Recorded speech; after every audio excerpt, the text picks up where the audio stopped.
சபாஷ்.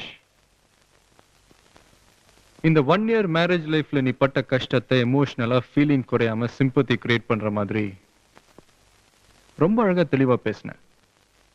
இங்க இருக்கிறவங்க எல்லாரும் என்ன ஒரு குடும்பக்காரனா நினைக்கிற அளவுக்கு உன்னோட ஆர்குமெண்ட் இருந்துச்சு. Good performance. பட் உன் வாழ்க்கையில நடந்த பல விஷயங்களை மறக்காம சொன்ன நீ 1-2 விஷயங்களை சொல்ல மறந்துட்ட. அத மறந்துட்டியா இல்ல மறைச்சிட்டியா?